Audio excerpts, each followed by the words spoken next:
Hi, my name is James Andriella, and you're listening to the Back to Human podcast. On today's show with me, I have a coach that was a huge influence in my career as a coach.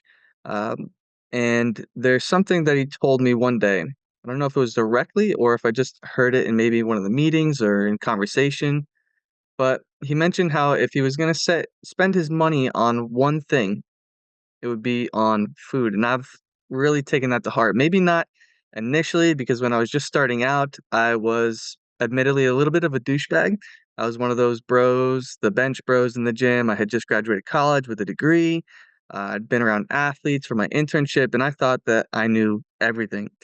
But today's guest was the top trainer at the gym where I just started out at, and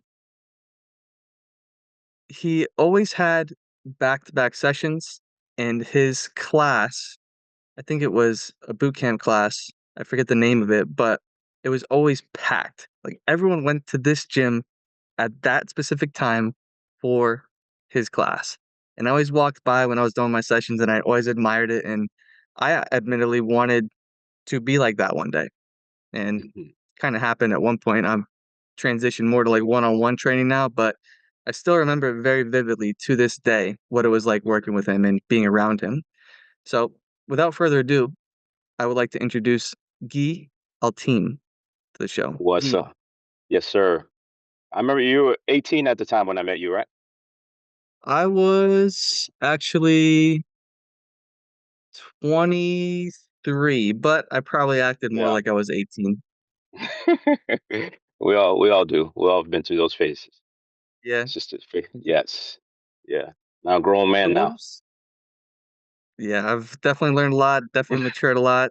Thankfully, I don't do any of the stupid stuff that I used to do back in the day.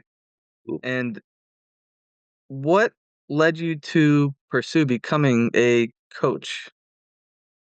Well, it's not one thing in particular. I hardship, financial hardship, um,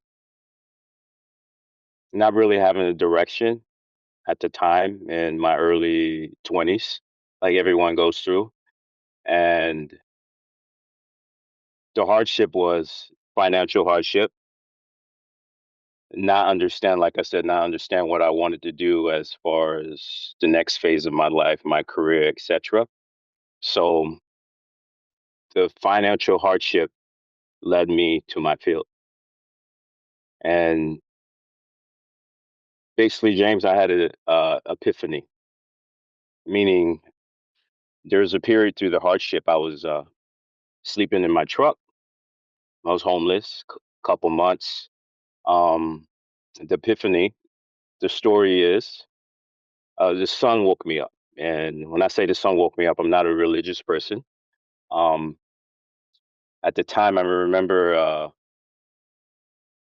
laying my head back in the sun hitting my face, and I decided where I was gonna go in back in my truck and shuffle for a few things, which I was looking for was for a shirt, clean shirt. Took a sniff, and that shirt smelled clean, so I put it on and started walking. Didn't know my destination. And when I say walking, I was in Daytona Beach at the time, just started walking, and I walked to a gym, meaning not directly to a gym. It was like a shopping center, and there happened to be a gym there. And there was this man at the front door, or, you know, fairly out the front door, and he noticed me walking by. And he said if he could help me. And I looked at him. I was like, nah, nah. I just tried to brush him off. I don't have any money. And he was like, well, can I show you around? I was like, sure. You know, show me around. And I accepted. I opened up to him. He showed me around. And after showing me around, I just said, let's cut this short. How much is it? He said, $10. I said, $10. I gave him the $10 that somebody let me borrow. And that was all I had. That moment on, just opened doors, met people. There were people there that gave me an opportunity, and Therefore, I took advantage of the opportunity. Um, Started a new job working as a youth care worker, juveniles, sex offenders to be exact. And with that said, I ended up meeting an individual at the gym who helped me financially. He actually, long story short, he took me in. Him and his wife took me in. He gave me an opportunity. A total stranger. So if you guys don't believe in God or a higher power, I'm an example. I'm sure there's many examples, but he took me in, him and his family, without doing any background check. And I took advantage of the opportunity. Meanwhile, what I was doing this job, I was a part-time trainer, and then eventually led me to a full-time trainer. And that's my story in a nutshell. There's a lot there. That Mm-hmm. when so for a little bit more backstory between me and Mm-hmm. Guy's relationship. So I started out at this gym. Within a few months, I decided to leave, go somewhere else, work a different gym. And then a few years later, he ended up back at the gym that I was working at. And I don't think that's by coincidence. I don't think there is any type of coincidences. I think that was for a reason. I honestly Oh yeah. considered you, like I mentioned before, a huge influence in my career as a coach. So I loved how things circled back. And I would consider those people that you met, both the gym owner and the Mhm. people that took you in, those are like guiding angels. Exactly. And I love how you said the sun Yeah. woke you up too. The sun woke me up. This true story. How did you end up in that position to begin with? Didn't manage my money, right? I mean, college student, didn't have direction as far as the people around me. So the people around me were loving, but they're young like me. How much direction they can give me. And I did have my parents very supportive, but it was through a process as a young man where I had to learn things on my own. Even though my dad was there, you still have to learn it on your own through experiences of life and hardship, what it feels like. Because someone can tell you all day, well, this is that fire is hot.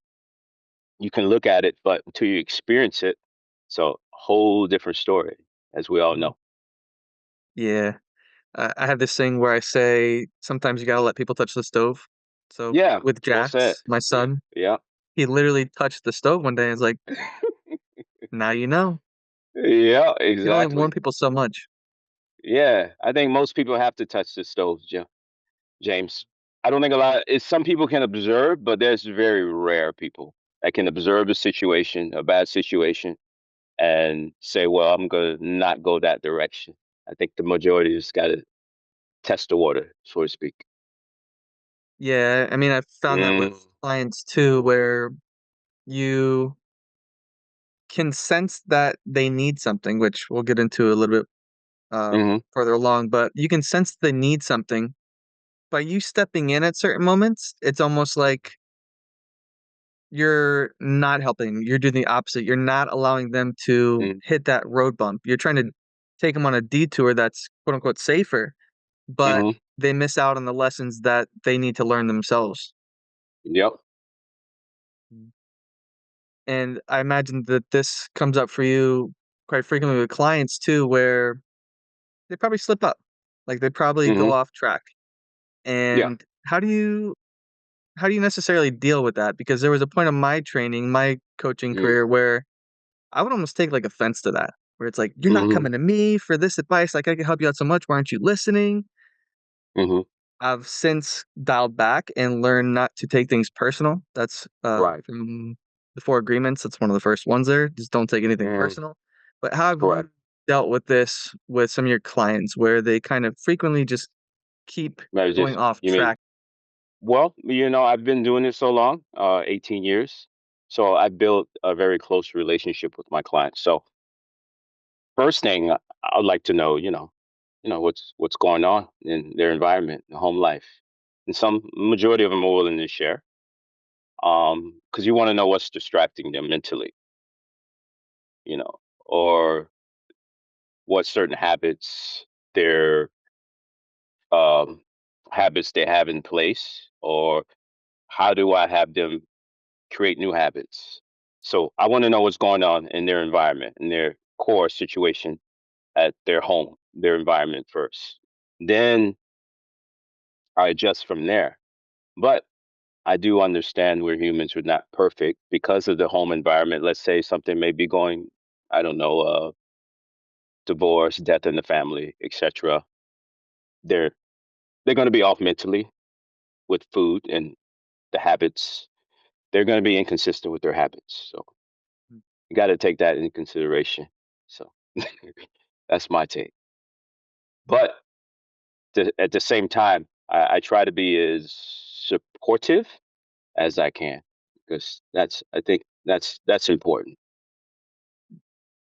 Do you ever have to, like, Mm. lay down the hammer? Um, yeah, true. Usually, I think I can lay down the hammer being silent, though, a lot of times. Just expression.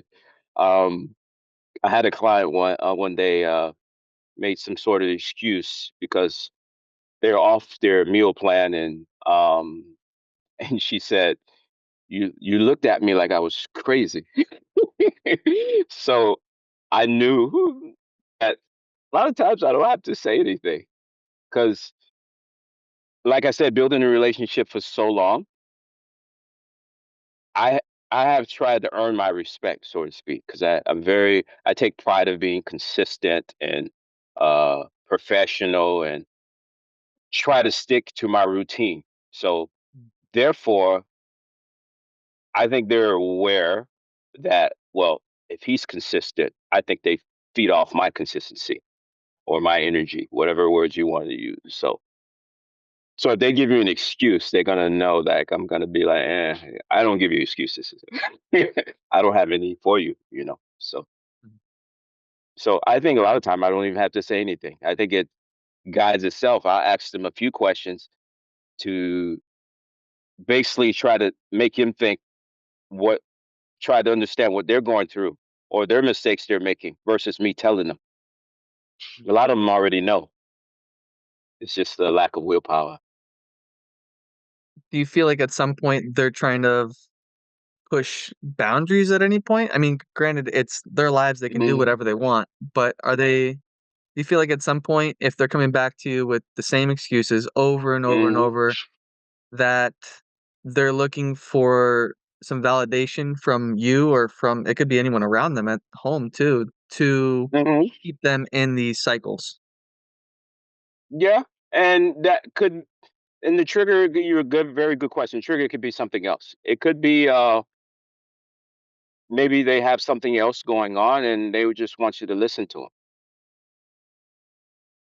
Mm. It could be a lot of things. I don't know what the trigger is. So a lot of times I start like I said, I start with the home environment. Try to see what's the actual trigger is. So trying to understand their frame of mind. And a lot of times I have them the same questions they ask me. It's okay to ask ourselves questions. Helps you understand it better. So Of course. yeah. I've had conversations where people come up to me and they'd be like, "Oh, how do I Mm-hmm. do this? How can I lose weight in, Mm-hmm. like, 2 weeks?" or something like that. Right. Yeah. And based off what they're saying, if you just let Mm-hmm. them talk, oftentimes they'll figure it out themselves. But Correct.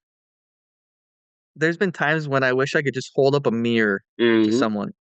Like, Mm-hmm. "Do you understand or do you hear yourself in what is coming out of your mouth and how that's not really supportive of where you wanna be and what your goals are?" And So there's did a you always respect have factor too.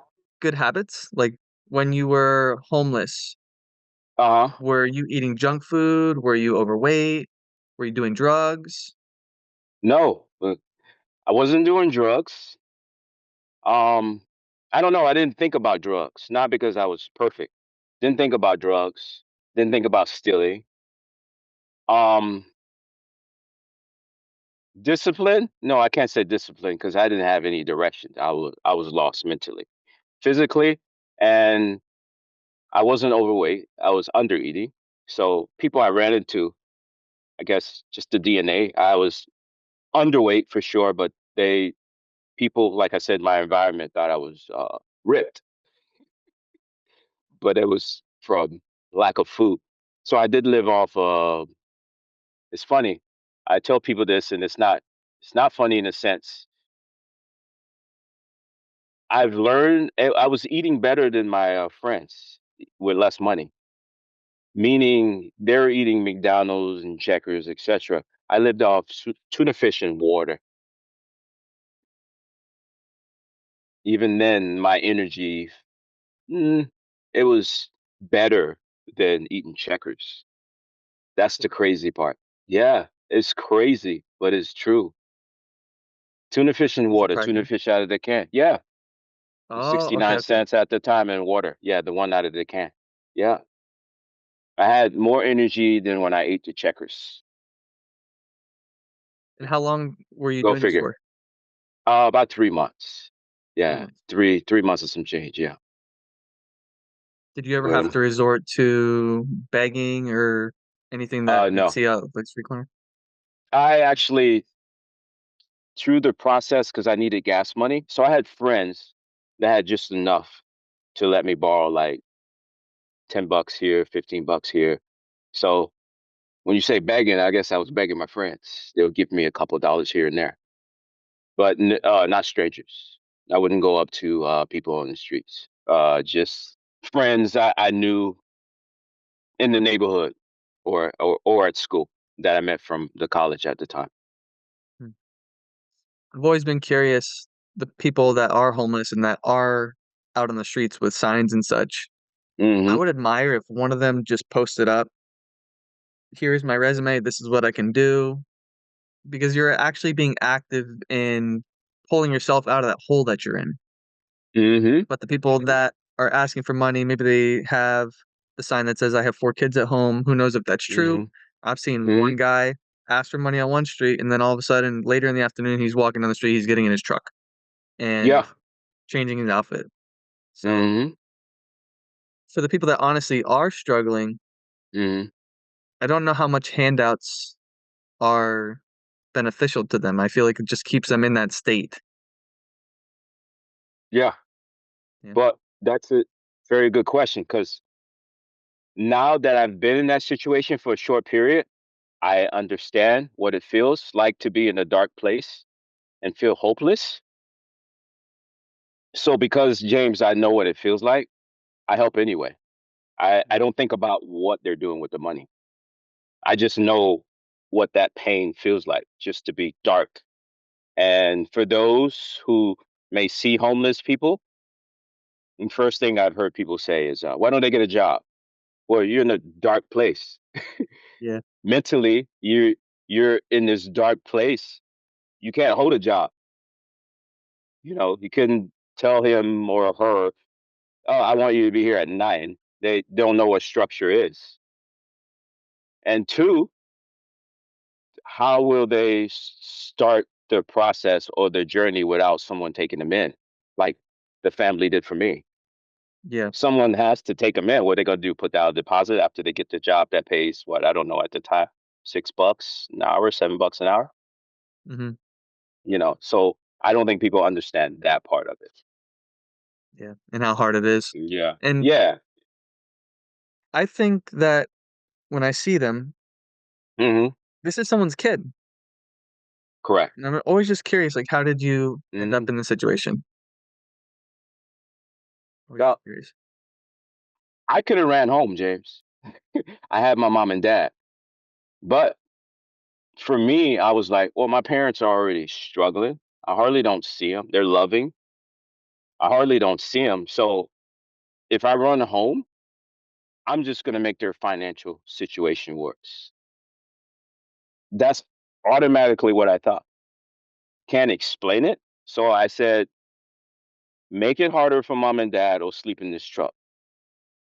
I chose a cheap sleep in the truck. So don't know why, but looking at you today, it was a better decision. Yeah, things worked out. So yeah, exactly. Yeah. Did you ever tell them? Did they know at the time?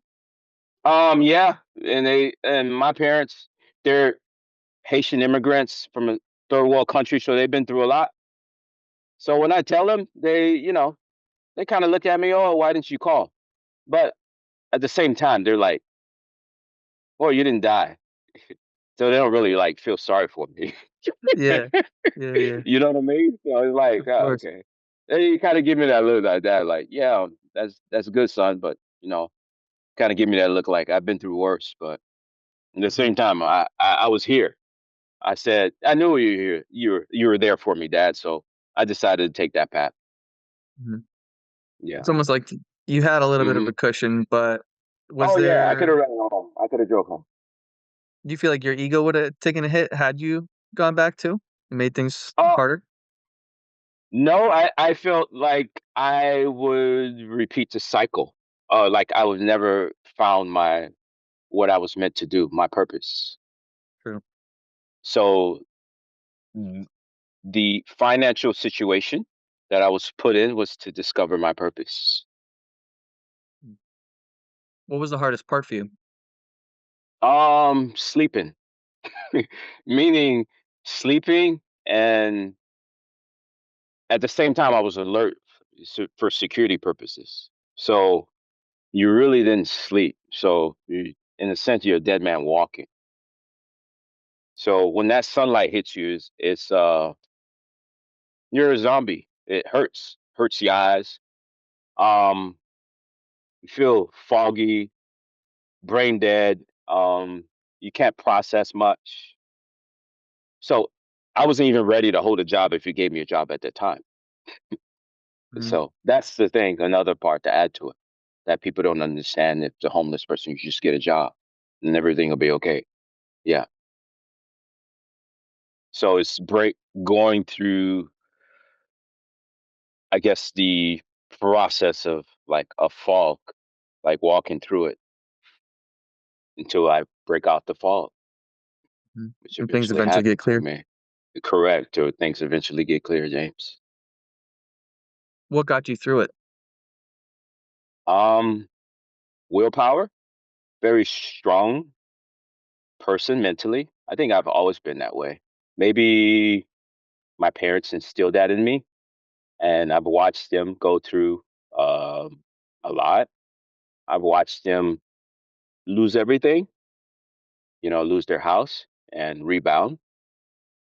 So I think it was already instilled in me, a little of it, in my DNA, and I think the visual aspect just gave me more strength, so to speak, or like you guys like to say, the mental fitness of it.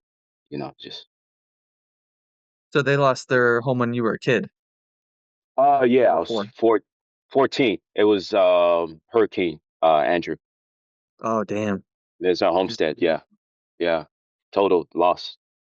Yeah, but yeah, it's a crazy thing. I watched them cry for a couple minutes, and man, I don't know if you met people from third world countries who have had nothing. They adjust pretty quickly. I like go to how we gonna eat, and they figure it out. Thank God for them, Mm, versus there's no they don't feel sorry for themselves a very long time. They accept, they go through the grieving process pretty quickly, so to speak. mhm. I mean, there's not really an alternative. Yeah, well, there is. You just give up. Yeah, We know a lot of people that just give up. yeah. I've seen people give up.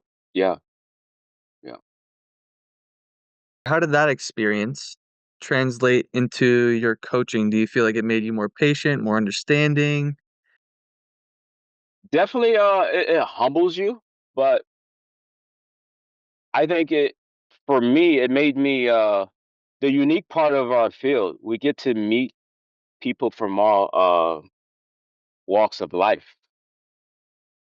So for me, I didn't look at my experiences. Yeah, of course, my experiences made me who I am, but I also wanted to know what other people's experience was like, you know.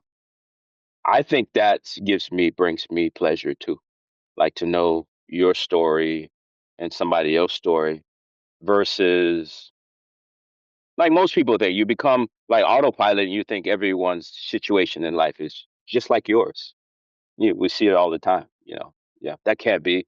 That never happened to me, you know. So that's how I think a lot of people think. You actually listen to your clients. Listen, You don't just see them as like a dollar sign. exactly. I listen, but it's easy because I love what I do. So Clearly. You've been at this yeah, for a long time. And yeah, man. a lot of trainers fizzle out. Hmm. So they may Hmm. see personal training or coaching as Hmm. an outlet, as a career path Hmm. where they're gonna make a lot of money. I don't Correct. know how it was for you starting out, but I know Hmm. that I was not making any money the first few No. years of Mm-mm. training. So what Nope. gave you the grit to keep going down this path? And did you struggle at first? Oh, of course. Yeah, I borrowed money from my mom. My mom helped me out. Peanut butter and jelly sandwiches. I did what I could. Uh, the support system got me through, but I also did security full time at night. So I would do this security in the area where I work. You know, so I would be up. I think I did that maybe 3 years, 3 times a week, somewhere around there, 3 to 4 times a week. That was some money to eat, and eventually I built my clientele. And when I got that one client, which I is it's funny the way it happened. I was in the gym and I was a birthday present for someone. For that was my first client. Solid. His wife, yeah, his wife saw me in the gym and said, you know, if I can train her husband, and he became my first client. And I always tell people, especially the young trainers, you know, when they have a client and that one client, they're already thinking about having 2 or 3 more clients, already thinking ahead versus being prepped with the one client they have. Meaning I was try to simplify it for them in their heads. I would say that one client you have, male, female, like the one client I had, treat him like a king. That's one of my client. I'm gonna treat him like I got had 10 clients already. So I gave him all I had, meaning I let him know I was serious and always on time. So I created a reputation of being reliable and consistent. And eventually he would tell his friends.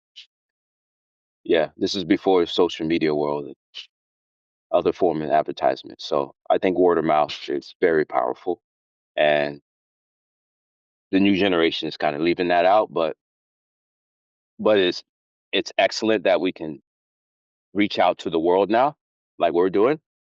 But like I said, word of mouth is still very powerful because it comes with trust. Yeah, nowadays with social media, you have the instant gratification, so you could blow up overnight Hmm. Hmm. and not really have that reputation. So I don't Hmm. know how well that will work for longevity's sake in this field. Correct. Yeah. 2 words that you said there, resilience and consistency, or reliability, I'm sorry. Reliability Reliability. and consistency. Hmm. Those are pretty much in, like, any self-help book, but Hmm. those will carry you so much farther than any type of viral video. Uh, Hmm. like I mentioned, the longevity. If you're gonna stay in this personal training world, you need to be reliable, you need to Hmm. be consistent. Right. Who'd you learn from Um, initially? Foundations. I would say my dad, because it's in what I say that. No, my dad wasn't a personal trainer, but my dad made a living. Like he worked for wealthy people as an assistant, meaning he, you know, did their lawn, etc., watched their house. So he built a business of relationship of being a trustworthy person. So I've got those traits from him because now all I hear it seems like being a trustworthy person is a skill now. Oh, yeah, I don't trust that person. I don't trust that person. I don't trust that person. I'm like, whoa, what's going on here? Is it Has the world changed, or maybe people aren't surrounding themselves with trustworthy people? But like I said, I took pride in being a trustworthy, consistent, reliable person. All those things because we're around people. They have to trust you to keep you around. So that aspect, so it's beyond being the trainer that can show you a bunch of exercises. So first thing first is a relationship business, and also two, yeah, the new trainer might know it's a relationship business, but is the connection with people important to you? Connection with people is very important to me. Everyone knows that. Like I like to say, I love everybody, and people look at me weird, but I do. Even if someone was to harm you, or I guess here would be an example, because Hmm. the way that you kind of put Yeah. that, it seems that Yeah. you're happy all the time. But Uh-huh. Yeah. No. having these type of conversations with you and knowing a little bit more about you, Yeah. the homelessness Mhm. was not just a one-time incident because your apartment, as I Mhm. know, burned down Mhm. because of someone else. It wasn't your fault. Correct. So Mhm. what about the process that you're going through? How did the previous um, experience, what lessons did you learn from that helped you Mhm. out through this scenario now? Well, first week or first day, 24 hours or so when it happened, of course, I cried a lot because it was my investment, my first investment for my career. Um, and I watched it burn down. Then through the grievance process, I asked myself, do I want to stay sad forever? So that can't happen. But my support system was like, nah, I got you. Mm. Then that was it. For me, I'm like, I literally had, and I'm not over exaggerating. I literally had 20 people or so offer me their home. You can live with me, man. You can live with me. And it goes back to what we talked about, trust. Who's Mhm. going to let me in their house if they don't trust me, James? So Course. my support system got me through. Support system got me through the next stage of all right, insurance process, etc. Then, of course, be straight up with you. I got to a point after I found out no one had insurance. Yeah, I was pissed off. I didn't love everybody then. Yeah. I was like, well, I don't want to stay there. I want to go back to loving again. Yeah, So how do I calm myself down, bring myself back, and realize it wasn't their fault. They weren't trying to burn my home down. yeah, It was an yeah. accident. So yeah. And then everyone's So safe. that's No yeah. one died. No, no one died. No one died. So Good. I mean, it is right now. It is what it is. Going through the process. Not easy. I have good and bad days, but mostly good days because of my support system. Yeah. I mean, it seems like Yeah. you have angels all around you at this point now. Oh, I oh, I oh, oh, oh, yeah, yeah. And it's also taught me I was never that way. I was never a materialistic person, but it's taught me to care about stuff even less. Cars, and maybe at some point in my life, childhood, teenager, my goal was to have stuff, this car and this big old house. It's not, yeah, I want those things. Of course, everybody wants those, but those things they don't come before people. I think a lot of people will put their house and their cars before people. That's the difference. That's when it's like, yeah, you can buy whatever you want. You can have all the money in the world, but when you start putting like material objects, your car, before a human being, then I mean, then you need to reevaluate, you know, and think about it a little bit more. Yeah. I told Jade when I heard about what happened that you could have Hmm. Jax's room, somewhat jokingly, but also at the same time, I mean, if Yeah, necessary, yeah, man, I know you meant it. Yeah, not even a that's question. yeah. So through my moments of crying, I would say, man, do you realize how much people love you? That's what I would tell myself. That gets me through. Yeah, that's It's good. gonna be okay. Yeah, people love you. So I keep telling myself, you know, keep it moving. And still, even that day, Andrew, it was the first person I ran into. I actually still worked that day. Speaking of being reliable, I didn't cancel. Yeah, I didn't cancel work. I showed up. I believe it. And they looked at me like I was nuts. It was like, what? Why didn't you cancel? I said, I have a roof. Mhm. I can work today. Yeah, so yeah. If I can walk, Imma be there. Yeah, I didn't burn my skin, so I could show up today. There's nothing I can do, I was gonna, Yeah, so I got the night to think about it, so I was here, yeah. ready to work. I like that you touch on the materialism part. There was a we live around Mhm. a, senior assisted living facility, Uh-huh, and uh-huh, as I was coming home the other day, this 93-year-old woman, she hit the back of my truck and uh-huh. had to go through the repairs and everything like that, but the main thing that I was concerned about is, like, "Are you okay?" Yeah. But her at her age, not really all there mentally, she was having an anxiety attack. I'm just like, "Look, I will help you out with all this stuff. I'm not worried Mhm. about it. It's a truck, we can replace it, we can replace Correct. the car or 2. It's fine, you Mhm. have insurance, like, breathe, breathe. All I wanna know is that you're okay." Right. Mhm. One of the things, since you're talking about it, is personally, I've had issues accepting help. This has probably been one of my biggest hurdles to overcome. I've gotten better with it recently. Mhm.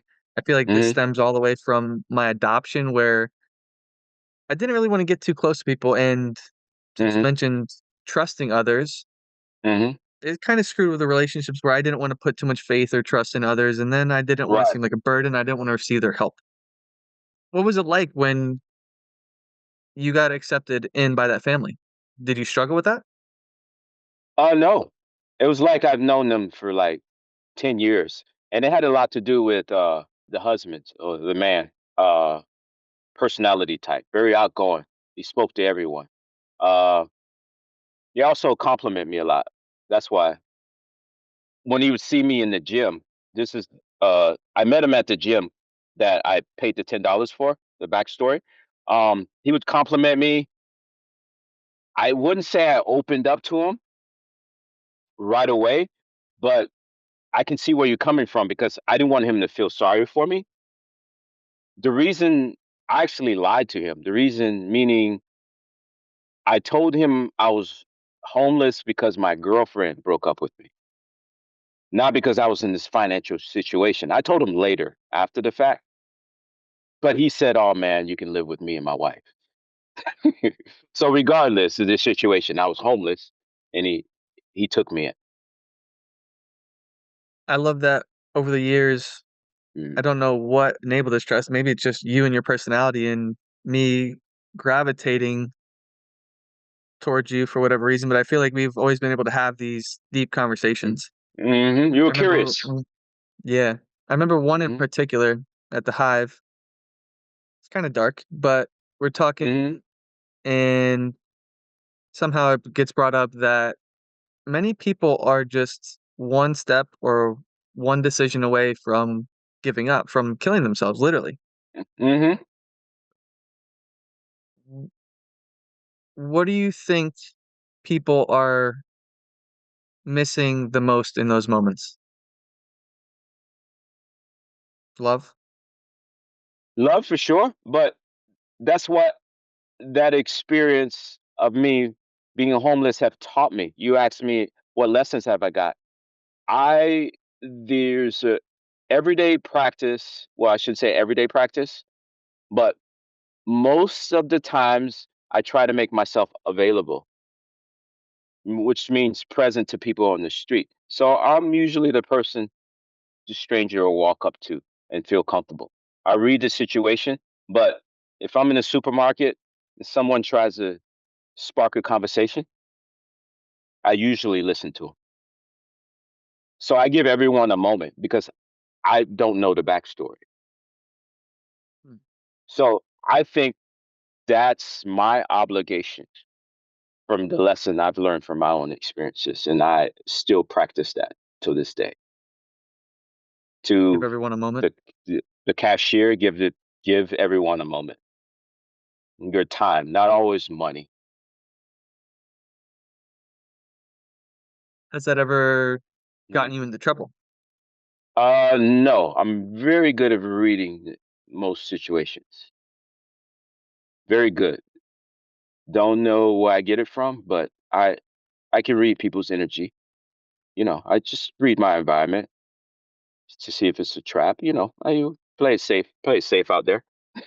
Yeah. But I mean, supermarket, okay, I let up. Streets, depends where I'm at.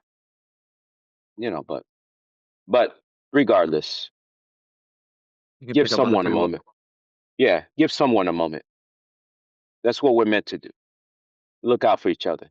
Not just We're not only meant to look out for people under our roof, under our roof at home or etc. So people beyond our family members, we should be giving them a moment too. It's just my take in simple words. That's just the way the world works.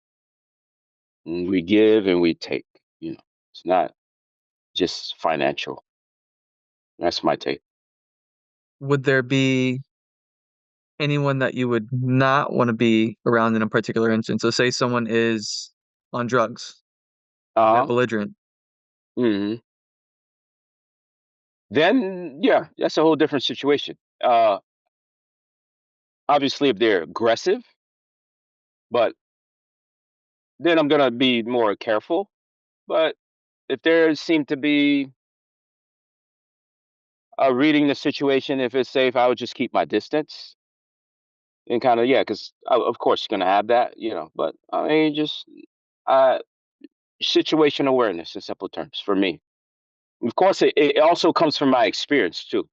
You might not know it by my size, but I in my early 20s I did security Mhm, yeah, you mentioned couple that. years. Yeah, uh-huh. So I think that I could that helped. Yeah. just So I did security and observation, oh yeah, yeah, awareness. yeah. And I was a security guard that didn't get in any fights. And I did it a couple years. Don't know. God was looking out, don't get me wrong, but I think I used a lot of this rather than just trying to see, well, he's acting stupid. I'm gonna go rough him up. I mean, I imagine at some point you had Yeah. to actually get physical, but not a fight. No fight. Just basically most cases I literally people come back and ask me how you did that. I'll guide people out. Yeah, it's one I call maybe for any security guards out there. I call it's called a love tap. Obviously, you read the situation, and I usually, if I'm close enough, depending on the situation, I would, usually a male, I wouldn't touch the females. I would just place my hand on this around the rib area and just a little tap, and you would see them kind of just like a baby, and it's just you can see them just calm. It worked. Then I would surrender as if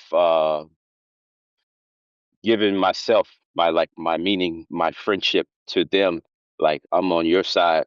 We're gonna walk out of here because they're calling the cops, and I don't want to see you go to jail.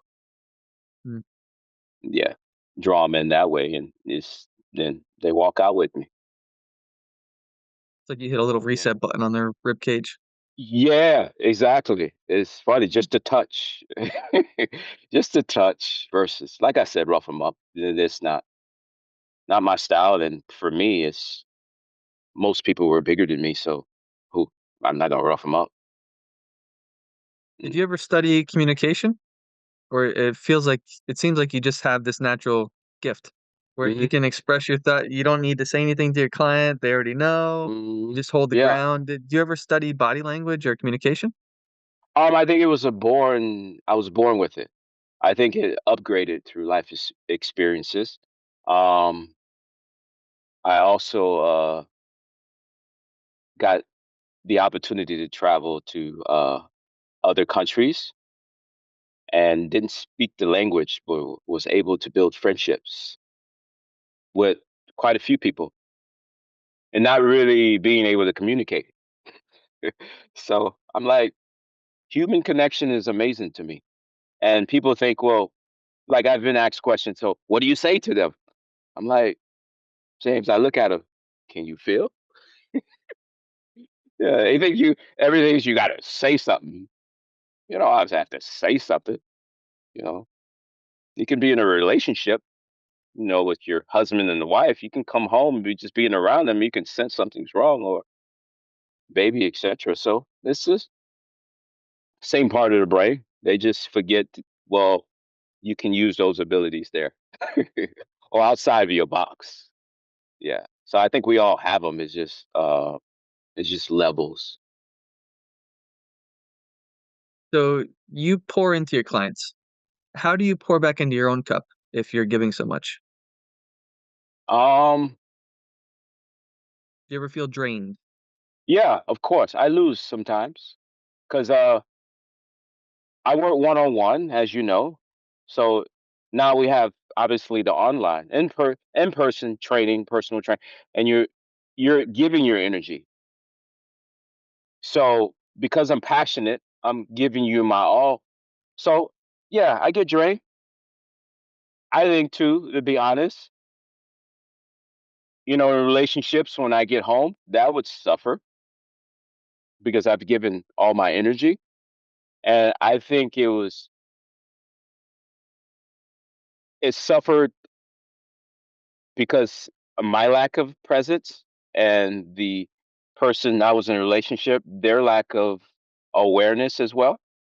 Meaning, well, maybe she should have taken the time just to give me a few minutes or so before talking to me. Or my case, maybe I should have studied more, meaning what her love language was. Maybe I should have come home, hug her, kiss her, and sit for a while versus be like, I'm tired. I'm saying that first. So the relationship suffered. What I've learned to try to, I mean, it's give and take. So you're never going to be perfect at it. But to make a long story short, I've improved. Mhm. Spreading yourself to Curse spreading other yourself. areas Yeah, instead of just correct. work life. Uh-huh. And how you know this, I've talked to you about this before, is how we start off our morning. Crucial. What you listen to, what you put in your body. That's crucial. Because it's like the night before, how you sleep and what you eat in that morning, you're charging your battery. Mhm. Yeah. So therefore I'm coming in with a full charge battery, for that day, for my clients and family members, etc. So it starts with that. My If I'm empty, then ooh, I don't know. So If there's one thing that mm, you would not wanna give up, what it is, because I imagine that you are mhm, very regimented. mhm, If you were to take out one thing that would absolutely ruin your day, which I doubt that's even the case, but mhm. if it would start you off on the wrong foot, what would it be? Um, I think I'm programmed now. Definitely, if sleep is interfered with, and I've created my habit with my what I call my super food tea. It's habits. It's a habit I've created, but there's nutrients, antioxidants, anti-inflammatory properties, etc. And my tea. some of my clients say it's in my head, but so far I haven't called out sick in 18 years. So maybe it's not in my head. So I think Mm. those two things. Yeah. Tell I me about can't that think. tea. Um, it's a something I discovered through learning from others. The tea I have is basically full of ingredients to help me focus, energy, I immunity, etc. So ginger, there's turmeric, there's apple cider vinegar for gut health. There's I just try to cover everything from A through Z. So that's how I start off my day because I've tried coffee one time in my life and I think I had too much. I think one of my clients gave me some Cuban coffee and I had a bad experience and never went back. So I started researching tea, meaning what happened, I was up for 24 hours. I don't know if it was because of the coffee or the quality of the coffee. I don't know what happened, but it scared me away. Could- Especially if you just had like a full cup and you've never had it before. Yeah, I imagine that Yeah, it probably yeah, had you pretty yeah, wired. yeah. So I've created a routine. So that helps me. It's just part of the day now. My tea, you know, part of my ride here, and I sip it throughout the day. And you've never really dabbled any other drugs? No? I tried recently. I've tried the gummies. You know, yeah. Um, First experience that one was it was a good experience. The second experience of the gummies because I wanted to know what the hype was about. People were like, "Well, man, try these gummies. You'll feel good, whatever." So I tried it the first time. Like I said, my first experience was good. The second experience gave me a drunk like effect. So um, mm, I'm not really controlled by drugs. Never been that way. So I'm like, okay, I've gotten to know what it's like. I'm good for now. So yeah, that was no my second experience, and I did try smoking weed before, but when I was smoking weed, this is in my 20s, I was trying to do it through a period where I was going through a financial situation. And from the people who smoke, they also tell me usually y- it's a better effect when you're smoking when you're happier. I don't know how true that is, but I also understand people obviously use drugs to cope, but said it's a better effect. But whatever. For me, I try most things once. So with that said, those two things I've tried. Marijuana, that's it. But other than that, I'm not really curious. Yeah. That was my experience too, because there was a point when I was Hmm. smoking, and then once things started to go Yeah. downhill, then I Hmm. started getting anxiety attacks, and Yeah. it just amplifies whatever's going on in the Mm. background. Okay. Yeah. Mhm. Yeah. Not really. Never even at 19. Never really curious. I kind of see people. I kind of look at them like, oh, nah, I want to look like that. Even painkillers. Nah, I do groggy all the time. I'm like, nah, I'm good. Yeah. Yeah. Mm. What would your approach to nutrition be then? Do you ever have, like, cheat meals? Because as I mentioned in the beginning of the Hmm. podcast, one of the things that stuck out to me, it's, like, buried in there. It Hmm. reminds me of the parable of the sower, where if you throw seeds on fertile ground, eventually it's gonna sprout. Hmm. So initially, I didn't really understand it. I thought I was killing it, but Hmm. come to learn that that was not the case, and now I feel like I'm much more, aware of what I put in my body and the effects that it Hmm. has. So, Right. what's your nutritional philosophy? Um, like everybody else, I've been too far on one end, uh, or to a point where I got too extreme, where I wasn't eating. I think one I can remember the most. Yeah, I went on a fish diet because I guess I saw some TV show that they slaughtered the animals and it looked gross and blah blah And after seeing the few episodes, I decided, like you're like some people, I'm not going to eat meat. I'm just going this fish diet because it's healthier. Uh, my case, I started losing a lot of weight. Or like within 2 weeks, I started losing. I think I lost like 5 pounds, and I was like, third week, fourth week. So obviously, we can. My point is of telling the story. We all been extreme. So I had to settle my mind down, understand the body is meant to have nutrients or vitamins from A through Z.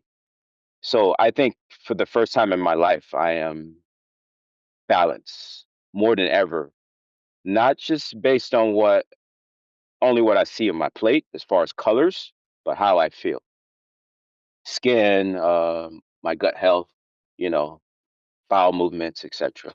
So all those things, even even how my things like even looking at before the technology, my dad would I'm backtracking a little bit. He would look at my eyes and be able to tell that I needed to detox.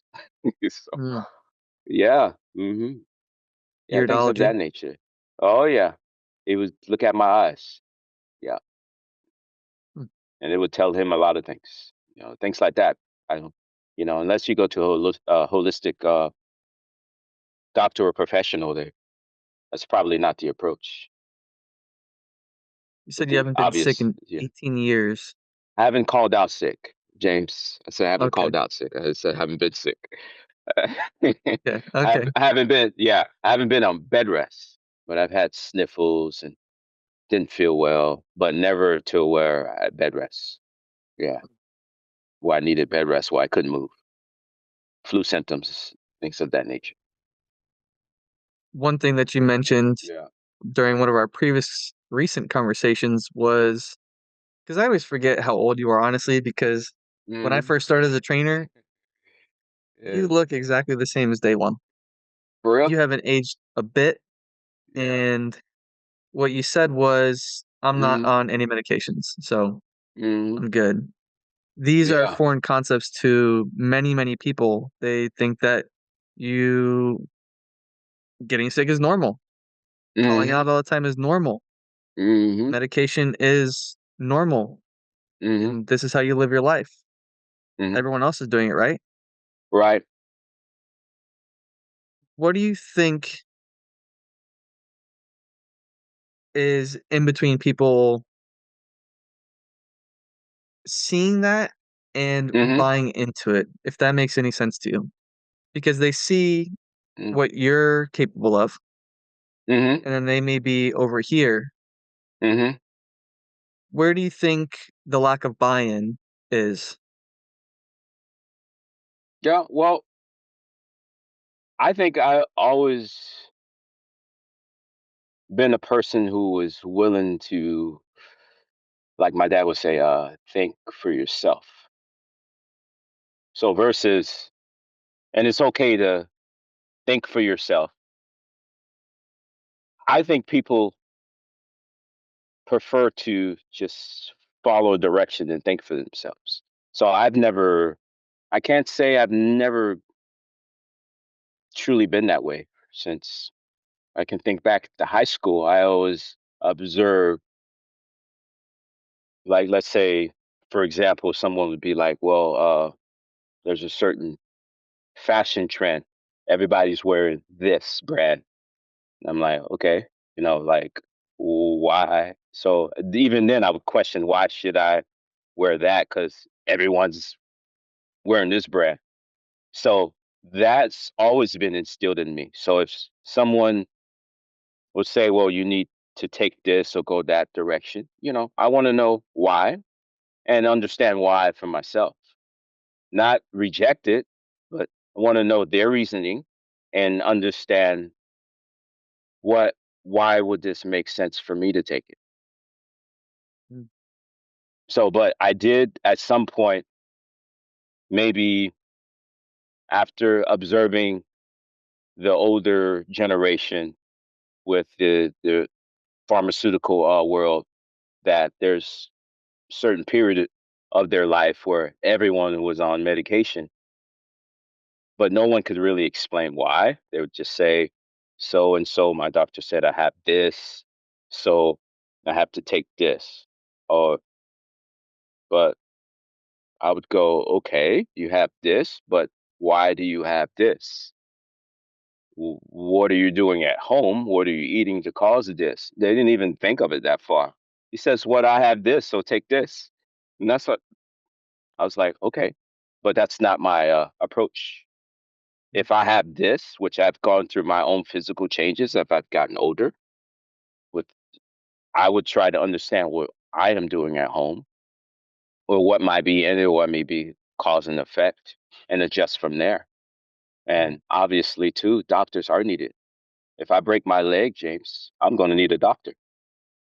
I get it. But for as far as maintaining your health, we are the ones who can maintain our health, Mhm. So, yeah. So that's my take on that. It's as if something has taken people's trust away from their own decision making.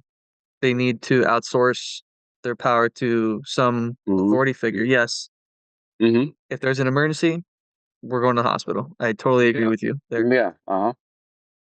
And what you're saying with how people will show up with a symptom, it's an effect. Mm. Mhm. I personally don't believe in diagnoses. I may be completely naive when I say this, Mhm. but if I, for instance, was to get a cancer diagnosis, I'm going to take the same route where, Mhm.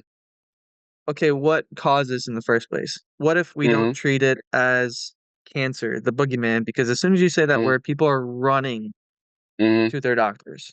Cut Right. this out. Is it benign? Is it malignant? Whatever it may be. Mhm. Mhm. I don't believe in that. It's an effect.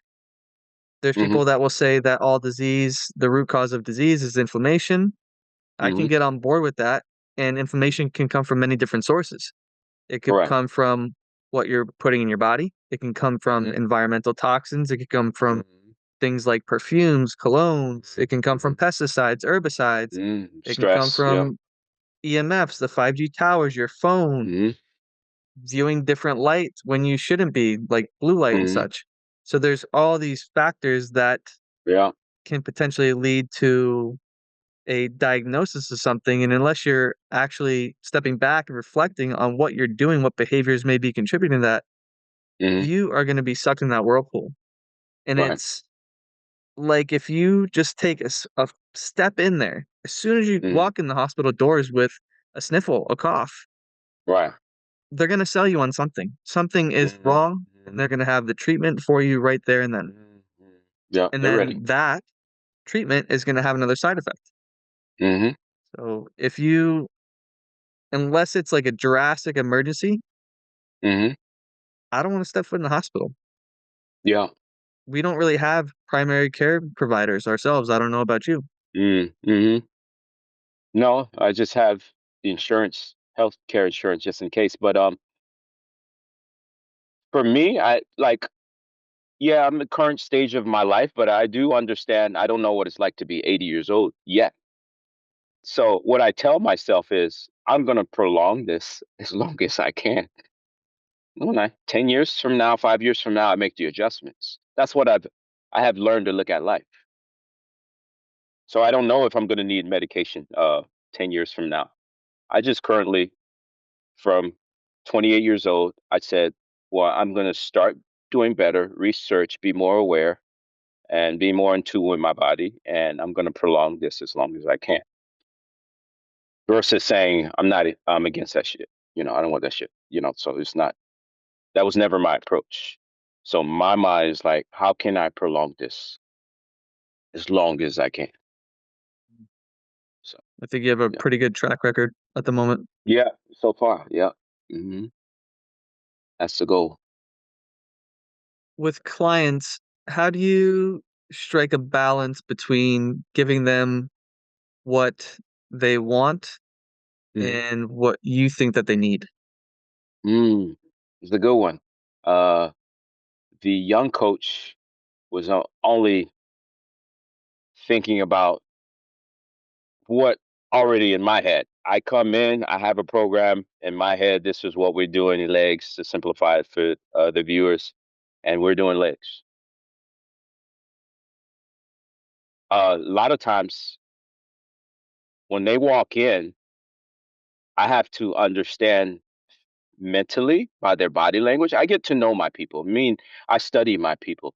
So understanding now is important to also give them what they need because I'm also providing a service. So I also have to know my audience too, because sometimes I can just say, okay, what do you want? And they're totally off the mission. So for my structured person, I try to meet them in the middle. So it's just knowing your audience. So it's all based on the simplify what I'm trying to say. It's all based on the client or personality type. But not so much just that you're doing this mentality No, anymore. not anymore. Not anymore. Because I mean, James, let's say if the client woke up and only had 2 hours of sleep, maybe this is a strength day. I mean, how much strength could they have?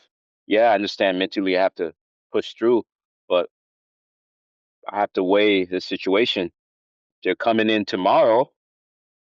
Why don't I do this today and just for tomorrow versus push them today? Kind of think of things, learn how to weigh the risk and reward. Mhm. Yeah. So but that comes from experience. There's nothing I can say to a young coach, well, you should do this. But what would help with that is just being more aware and present. Make sure you're charged and ready and be present, and you will learn these things a lot faster. Absolutely.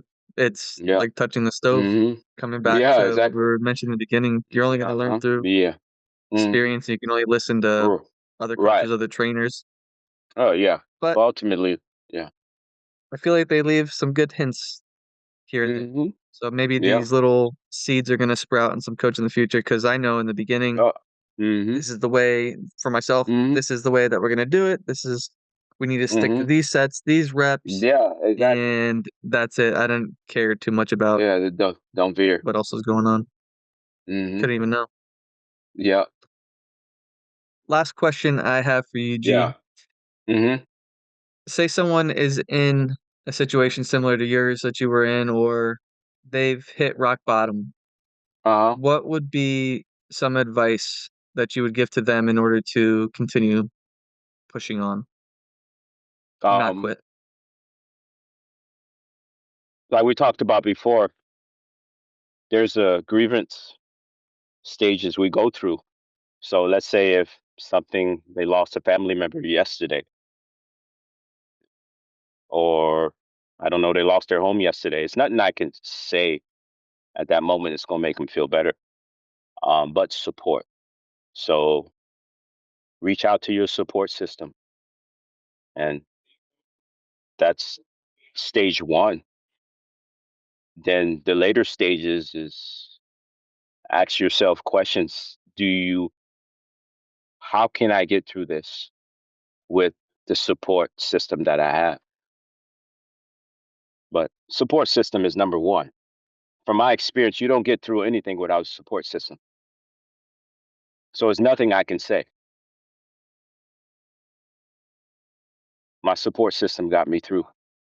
And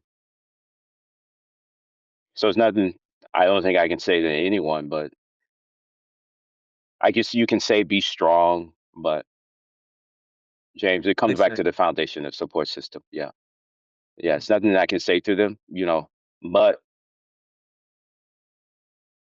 being more aware as they go through the grieving process, it's not to be stuck in it like quicksand. You eventually say, well, you want to get out because you don't want this to be a permanent thing. And that's up to the individual. So it's not up to your outsiders. Even though I have a great support system, I wanted to break. I didn't want to be sad for 8 months. You know what I mean? So I'm like, okay, they're supporting me, they got me. So now what can I do to break to the next stage of my life as far as getting better, acceptance, etc. Yeah, I mean, it seems like financial, whatever it is. Yeah. you are not afraid to take accountability for Yeah, whatever you're correct. going No, you through in can't. life. No, that we've heard it all. It's easy to blame people. It's easy. Yeah, like I said, you can we all get mad. I'm not gonna fake it like we don't get mad. Yeah, I get mad. But blaming people has never been one of my attributes. Yeah, I blame myself first. Think that's why I'm able to get through things pretty easier for myself. But yeah. Yeah, blaming others keeps you where you're at, for sure. Mhm. Yeah. That's my take. Mhm. There's a line that says, "Where you point Mhm. the finger is where you get the power." Oh, yeah. So, Oh, yeah. Yeah. point it back at yourself. Yeah, At man. yourself. Give yourself Yeah. the power. Mhm. Awesome, G. Well, brother, I have loved this conversation. I know there is Yeah. some gems in there. I'm Yeah. glad I got to learn a little bit more about you and your story, Yeah. Yeah. and Thanks for having me. hopefully this lands with some of the audience and it gets them through Yeah.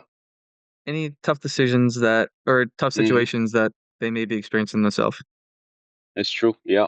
I hope so too. Where can people find you? You can find me at the Hive in I'm Davie, at the Hive. Florida. There we go. Love it, Yeah. brother. All right, man. Cool. Thank you, man. I really appreciate you jumping on this one. Yeah, man.